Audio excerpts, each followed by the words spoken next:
There's a land just off the Atlantic, land of jungles, waterfalls, and sweet scenery, where poor people farm the lands and hunt the waters, and all live in peace and harmony. This is Guyana, beautiful Guyana.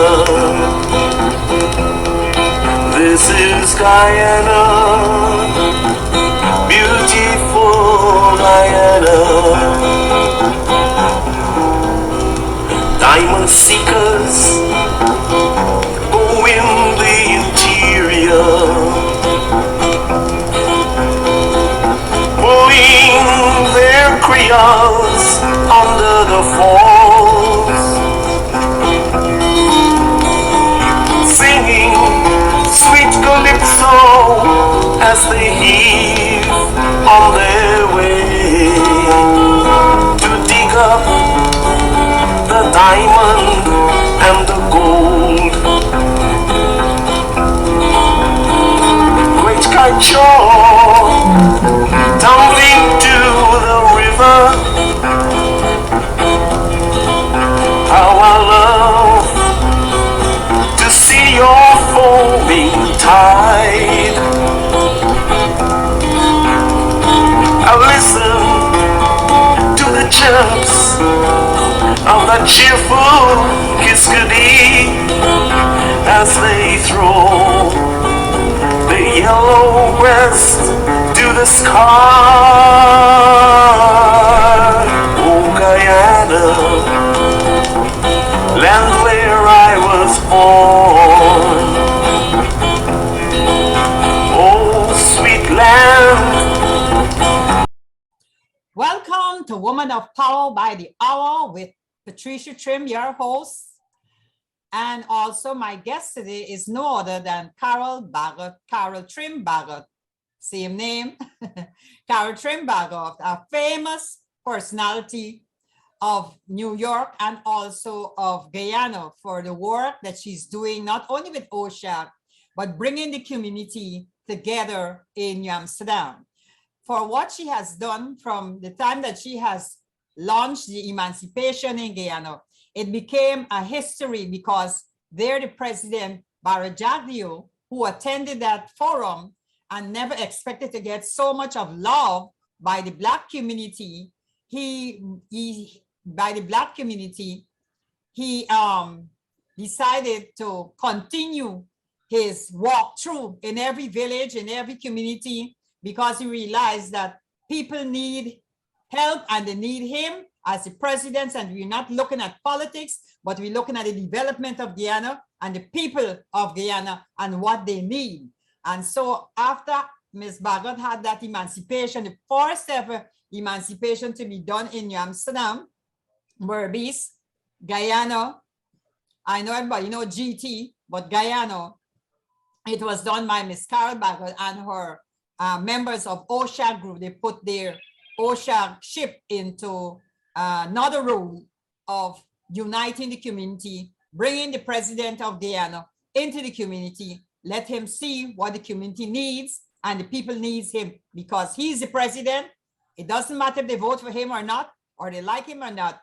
He is the president, and he's president for everyone in Guyana. So Ms. Bagot, welcome to Woman of Power by the Hour. I know you are a woman of power too. And you are a woman of power in every area that you could think about. So let's start, and would like you to introduce yourself once again. Yeah, thank you, Ms. Trim, for inviting me, but I just wanted to make a correction. The President Infant Ali, was the one that attended the event. I think we made a mistake there, or Vice President, I think he was out doing something else in the country. However, yes, I just wanted to once again say that, you know, I was afforded the opportunity to work along with Miss Marva Gordon in putting together the first emancipation program in New Amsterdam. As you know, I think it was 2018, the emancipation was held in number 51 village.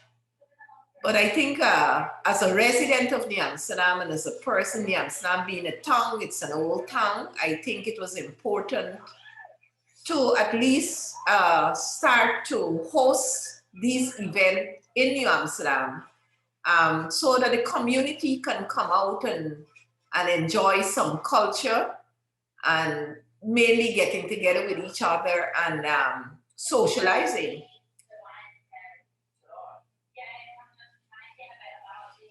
Yeah. Yes, Mr. Yes, Carol. I know when you talk about emancipation in 2018 at 51 Village, right? 51 Village? Yeah, it was number 51 Village. 51 Village. I now remember that they did do something in 51 Village, but it wasn't in New Amsterdam because New Amsterdam is an Asian town, and it seems I'm from New Amsterdam, and it seems like people tend to forget about New Amsterdam, though, since they moved the bridge, the crossing from Rosignol to New Amsterdam, then we move it to the Kanji. So it seems like New Amsterdam become an Asian town or an old town that people are not really getting to really pass through New Amsterdam like before. But I know that what you have done with the inviting and emancipation, I think it brought a lot of people from all around to come out to see the old Asian town, New Amsterdam. Yes, we had the event had quite a good group, a number of people there. I think people is starved for that type of entertainment or socialization in the town. So I think it was well received. You had a lot of the elderly from the community that came out. As you know, both the president and his team was there, and they were well received. You also had a member of the opposition there. However, the event was well attended, and you know, from all of the issues surrounding not having events in Amsterdam, I think it was probably, let's say, the first big event in terms of emancipation. And I'm hoping, even if OSHA would not be able to do it, that the other groups like RAPAC and them, they will continue to host those events in the town so that people from the neighboring villages, Kanji and all of that can come out and participate. You know, it's a cultural event, and Guyana is made up of several different cultures. So, you know, it's incumbent that the town, these town events happen, that people can come out and be part of our mosaic of culture, you know. Likewise, I'd like to see some of the other cultural events for Diwali, you know, all these things that come into play within our communities, that it should be attended, you know, or it should happen within our towns and our villages. So, you know, OSHA, the OSHA group, we thought it was important for us to host, at least if it's the first event, and then to have to partner again to continue. I know that is very good, because it's not only that you're looking after cancer or cancer awareness or person with cancer, but this emancipation was able to bring out everybody who's sick, who lame or whatever, to come and enjoy an atmosphere instead of coming to a very sick and painful event. They were able to come and have a joyful event of emancipation. Now, Ms. Bagot, tell us what is emancipation, because I don't know if they have it. Emancipation might be known in several other countries with a different name. First, we had it as folk festival back in the years, and then we had emancipation celebration? No, well, I think emancipation is when our ancestors, the slaves, was emancipated from slavery. It's basically acknowledging that the slaves or Guyanese of African descent, you know, we came in on, our foreparents came in there on the slave ships, and after they broke away from the British, Dutch, you know, and coffee fought for the independence of people, you know, emancipation was born.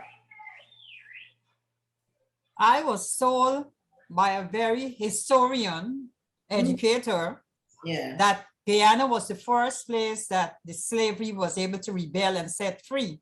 But by we were down in the South, it was not known, but the slaves were free in Guyana earlier than America, the USA, United States of America. So now, would you be trying to, I know you said you will try to go back in if other entities or other groups would like to come in and have a big forum for emancipation, because I think it was well attended. I think that something like that should continue in Amsterdam. I think that bringing back the unity among people and the socialization among people, the knowledge of emancipation, even if they had forgotten it, that they can able to come back, because that was an eye-opener to know that emancipation is something that we should be celebrated. I remember when LFS, Bornum, declared that we should have emancipation on August Monday. It changed from August Monday. On the 1st of August. And basically, yeah, it signifies slavery being abolished in 1834, I think it was. I'm not an historian, but I think it was then that the slavery was abolished in Guyana. And I think it's something that goes down in our history. Yeah. You know, I don't care where we are from. I mean, in terms of all of our, because, you know, Guyana is a country of 6 races, and all of the races and the main should be acknowledged, you know, in terms of our contribution to the Guyanese society. So, you know, emancipation is always celebrated on August 1st. Yes, emancipation is celebrated on August 1st. And I remember as a little girl, we used to call it Ghana Day. Ghana Day, because I said it was from Ghana. So we got to march around with our little head tie and our little frock. They called it frock those days, with these printed frocks, and it was Ghana Day. But now it's emancipation. I think the radio station celebrated as folk festival. Yeah. And I think now you're going back to emancipation then, because I think it's ACTA. I don't know if it's ACTA still in it or yeah, but I'm not sure. Maybe ACTA, maybe they had something in the city. But you know, it's all about in Georgetown. Yes, they had a big event at the national in park. Georgetown. It's all about our food and some of the food our foreparents brought with them when they came down. The cuckoo and, you know, and all those things, the MetMG, and, well, no, I think MetMG is more associated with Portuguese. Oh. But definitely they call it, there's a beef rice that comes down from Africa. So it's all about celebrating the food, the kankies, and the, you know, all these different foods that we enjoy in Guyana. Talking about food, we gone off to the Chinese food, we gone off to the Jamaican food, but we don't go after our own food. Yes, we go off of rice and peas and like our culture food. The culture food that, well, it's pepper pot, and that's the Amerindian food. Right. The fufu, I think, is the African food. And the cuckoo with okra and the cuckoo, yeah, with okra. Conky is one of the things that came down, the African thing. Okay. Yeah. But you know, everybody there with other food, but well, they still celebrate our food, but like I think in America here, they have a culture day. The churches give a culture day. So whatever food is your culture, you bring your food to the market as culture. Would you like to try something like that? I call it a culture day in Guyana. Well, yeah, I spoke about that. There should be an event like that where you have, you probably open the tongue and you have all these different cultural foods and people come in and enjoy, some of the cuisine, even though we know because Guyana, when you are at home, you have the aroma coming out of these kitchens, the curries and, they cook up rice when it catch at the bottom of the pot. So, you still have those aromas, but it would be nice to do like a event with our cultural cuisine. Okay, Miss Bagot. I know that you OSHAG is doing a great work in Guyana. What about our young people? Is OSHAG making an effort to keep our young people together? Because I heard Mr. Norton saying that how the PUP is bringing in Jamaican people and enticing the young people. I don't know if that is for real or that is true, but I am saying that if we teach our children our culture music, they will adhere to it. But if we're not teaching them our culture music, they won't adhere to it because a lot of them must don't even know Oh Beautiful Guyana that Hilton Hemedin sang about. And all these songs that I have is very interesting songs. How Right. would your organization implement back these songs into our young people? Because we are listening to Jamaican music. Jamaican music is not telling us anything about our history or our culture. They just sing whatever they want to sing, and our children are going astray because they go into the Jamaican language and the Jamaican tongue. How would OSHAG be a part of that community of bringing back culture music to the ears of our young people so they can grow up knowing that they have their own? I think that OSHA would leave that to the Board of Education and the schools because I think we still have our Guyanese folklore and you still, when the school have events, they still sing some of those songs that we used to sing when we were in school. And I really don't prescribe to the thought that the government is bringing in these artists. These artists been coming in forever and old, quite frankly. If we have a new generation of young people in Guyana, you don't have to bring the artists to them. They hear it on the radio. They get it on their phones, the music. Television, there's an influx of television in Guyana. So you can see these things other than government bringing it. So I'm not subscribing to that one. Technologies. Yeah, and I think if you know, and if you're talking about young people in general, whatever background we're coming from or ethnicity, music is universal. and kids wouldn't hear these music, they're gonna go out and party. And one of the things that I know within the Guyanese African community is that we socialize with music, period. Mm-hmm. And the other ethnicities. So I am not subscribing to the artists coming in together and changing the Guyana's scope of interaction or whatever they want to call it. I'm not subscribing to that one. But we have a lot of Guyanese artists there because I play some of their songs and their songs are very interesting. I don't know why they are not promoted that much of having events, cultural events or musical events with these Guyanese artists, these people that sing some beautiful songs. And I think that it should be known. I was even in an argument on Talk of the Tongue with persons. They was to have Guyana Day with only Guyanese singers. And eventually they start bringing in singers from all over the place. And one guy told me that if you don't have foreign singers within the Guyanese, the Guyanese won't come out, and that is not true. And Why you say that it's not true? Because I think that if you're talking about America and an event like that. Now, it's a Guyana Day, but don't forget that the US is a mosaic of it's people from different culture and different background.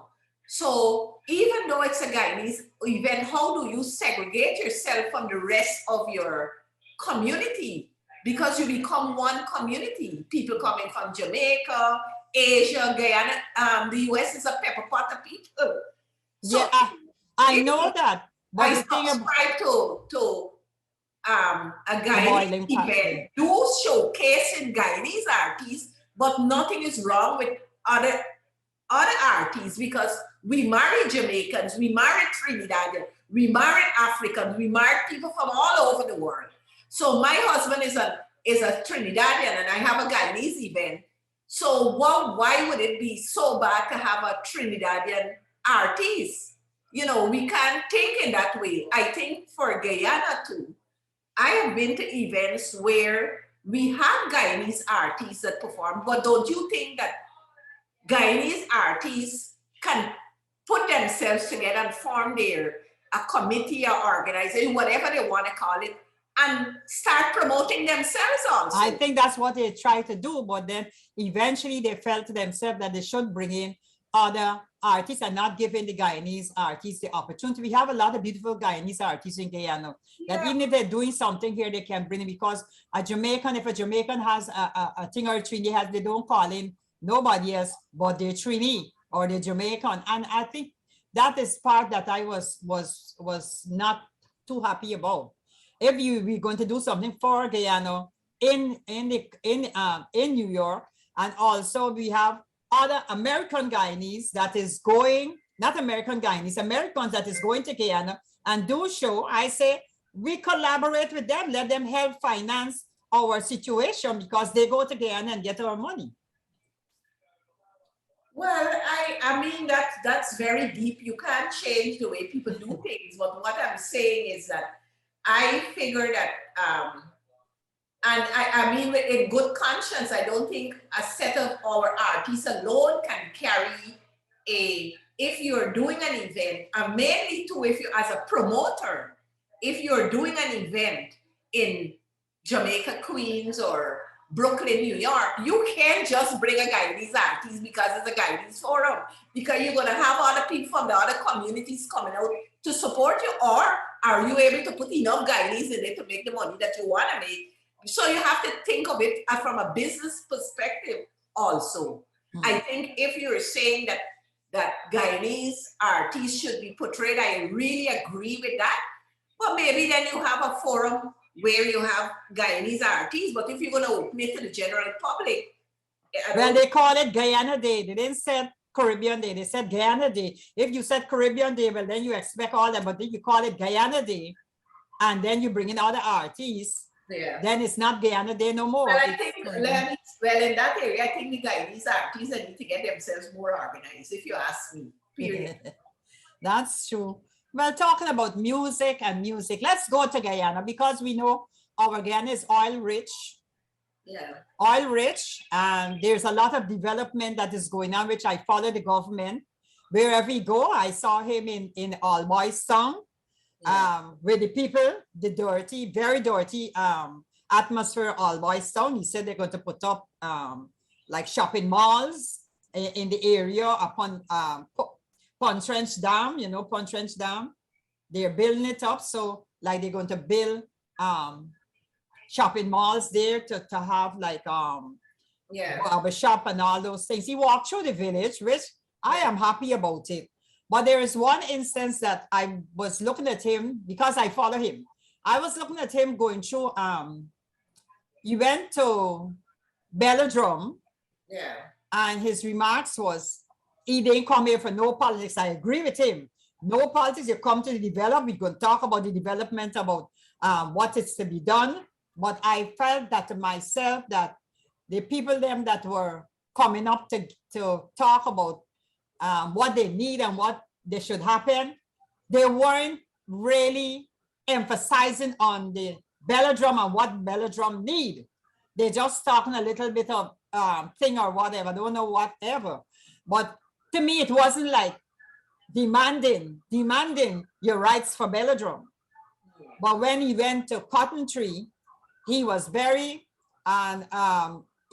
outspoken about the Apnu part. And I felt to myself, you as a president, however you go inside it, you were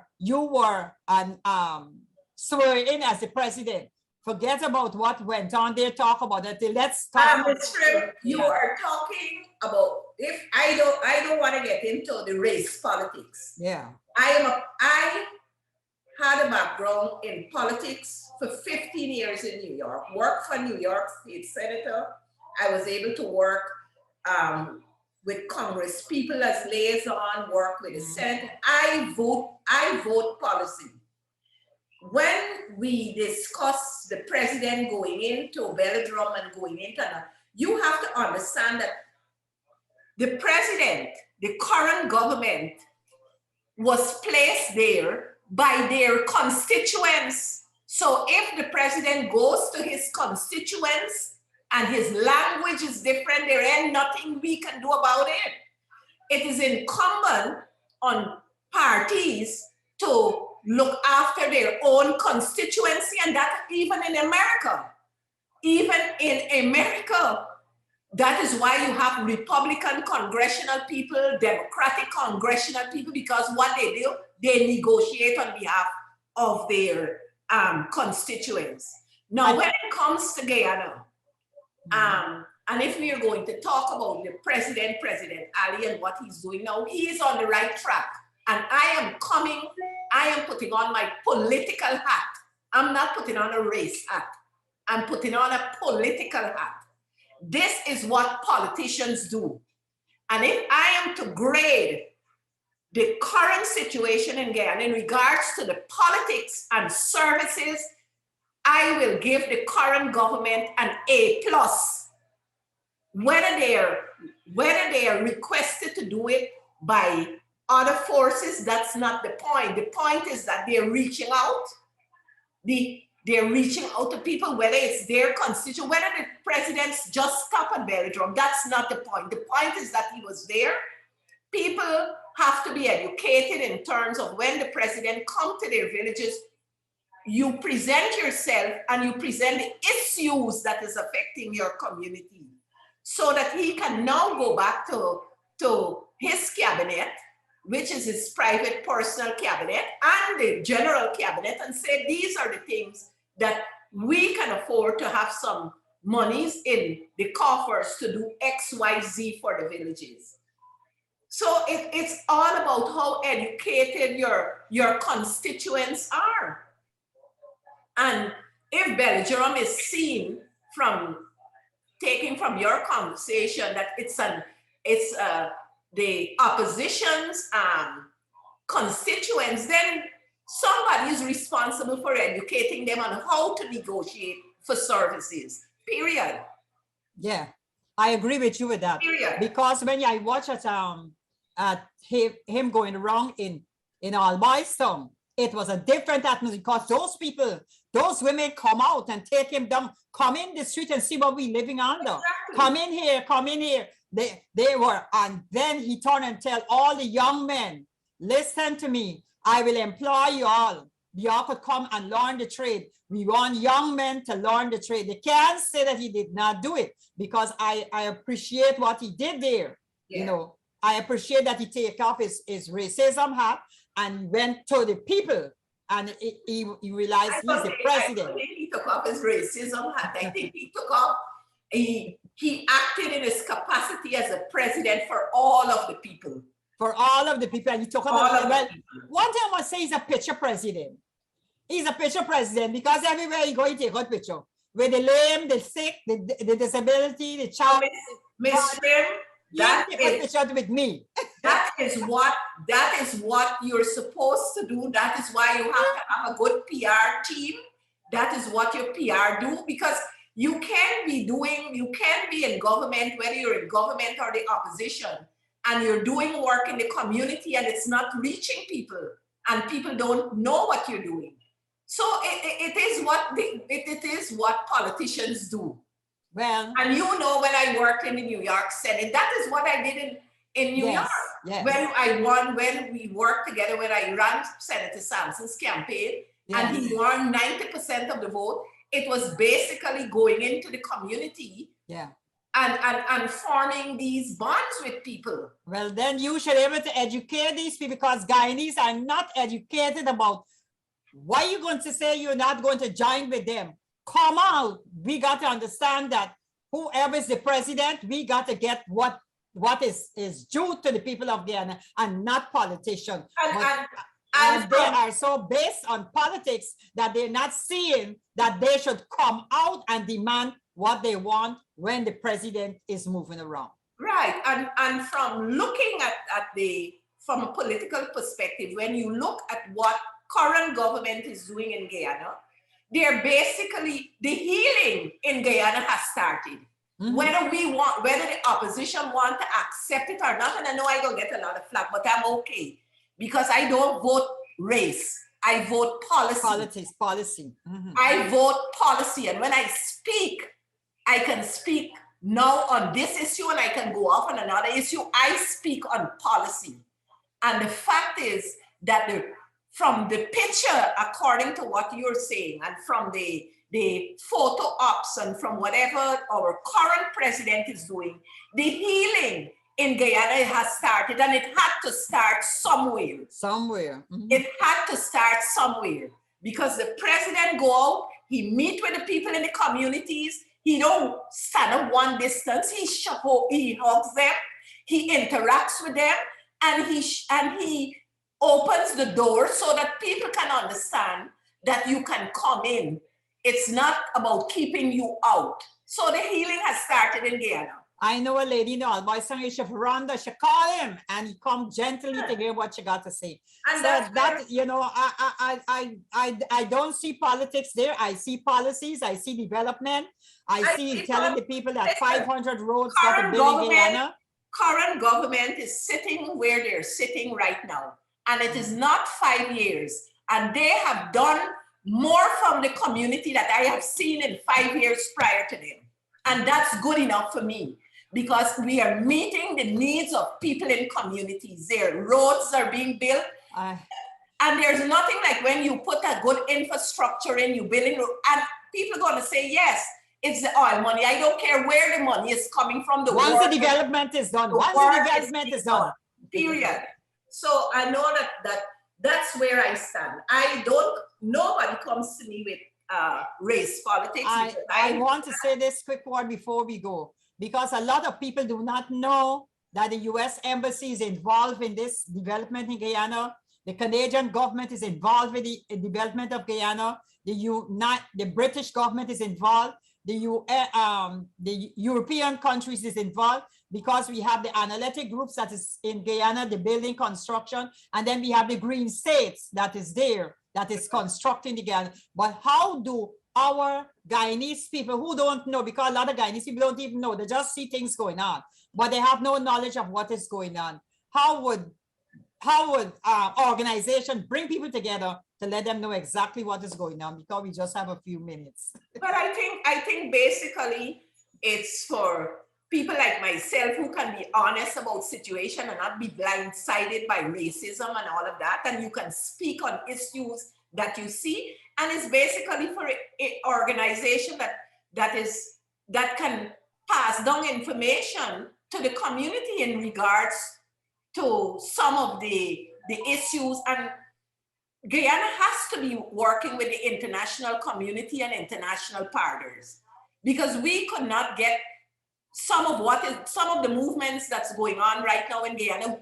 As Guyanese alone, we could not have got it done. Say that. So you need the ABC's country, the CBCs, the Caribbean country, Caricom, yes. You need everybody to be part and parcel of the process, because Guyana alone can't do it. So the US Embassy is involved, kudos to them. The British Embassy is involved, good. All of the other partners who are coming in, ambassadors from the various countries, there's been a lot of movement within the African Ghana and the various countries. Our vice president just visited one of the. Don't forget, we have a South Commando. Yes, we have a South Commander. So we are building relationships, and that's what it is. Oil money, you cannot work in isolation. You have to be building relationship, and that's what Guyana did not even have the oil money to search for the oil. Is Exxon used their own money to search for the oil, explore the oil. So we got to pay back that exploitation money. And that's what it's about. It's about building relationships. And like I said, I see our vice president was just in Africa. So they're going all around and forming these meaningful relationships to Saudi, not Saudi, they were in Arabia. Arabia. Was it Dubai or one of those countries? Yeah, because they're going to take over Marconi. Yes, and you had some people come in. Listen, that's what we need. Guyana needs this. Development. This development is not about isolation and racism. No. We don't have time for that now. We're moving forward. It's a pity that me and you at the age of 2042, with the Carter Center that said by 2040, Guyana will be fully developed, but then we're going to be old. Yeah, but we're going to leave those legacies for our children and grandchildren. And that's what we as women of power got to fight to make certain that these things happen so our generation to come will be able to have an enjoyable time. There you go. Well, we've said it, Ms. Trim. That's where I stand in terms of, and I would love to see the people of New Amsterdam wake up.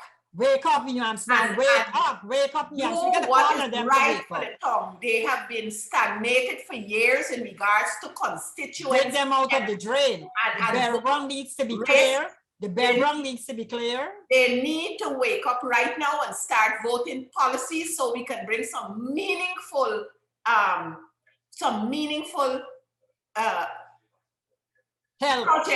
projects to them, to the community, period. Okay. And I'm hoping that by the next local government meeting, elections, that we are going to be able to change some issues, especially in Amsterdam, and that's a long story. I don't want to get into it, but we need to change the landscape of New Amsterdam so that people can get services. You have the woman of power with OSHAG, and I think OSHAG could do a very good job, Ms. Bagot. It's so nice talking to you, but here, I'm coming back to you because we got a lot of issues that we got to fix in New Amsterdam, we got to fix in Guyana, and we got to educate our people because we only 750 and bring us all back from where we are. We aim at 1 million. So we have to get expatriate and we have to get people to come in to Guyana to build 83,000 square miles. Cannot be for 750,000. The team in Guyana is right now is setting the path for people to come back, because once those infrastructures go in and with some of the developments that's happening, people is going to want to come home. Listen, I'm a lover of Guyana. But you know what? People are not educated, and I think education have to go a long way in Guyana because people are way out. They don't even know what's going on. Yeah. Okay, Ms. Bagot, thank you very much for being on this forum. Woman of Power by the Hour with Patricia Trim, and I know you're a woman of power too. So women of power, wherever you are, rise up. Rise up, women in New Amsterdam, and make a difference in your community. Women in New Amsterdam need to rise up and do what is best for the town. It's about time that they see how their issues are addressed. Thank you, Ms. Trim. So once again, thank you for being on. This was Carol Bagot, president of OSHA, working in New Amsterdam and working, bringing the community together, bringing healing, bringing culture, promotion, and everything for people to know and to be educated. Education starts with the community, not outside the community, starts within the community. So once again, thank you, Carol, for being on Woman of Power on Ricard Media. Thank you. Thank you, Ms. Trim. Thanks for having me. Okay, bye-bye. Bye-bye. That was Thoughts on Teens in Focus with Miss Carol Bagot on Woman of Power. And as we said, that's talking about Guyana and its resources and the oil. We didn't get much to elaborate on, but I will surely get all those things in place. as I go along. Guyana. Oh, beautiful Guyana. Oh, my lovely native land, more dear to me than the world. My beautiful country, Guyana. Thank you all for being a part of Guyana and my show, Woman of Power, on Brick Art Media and Talk of the Tongue Radio. Bye.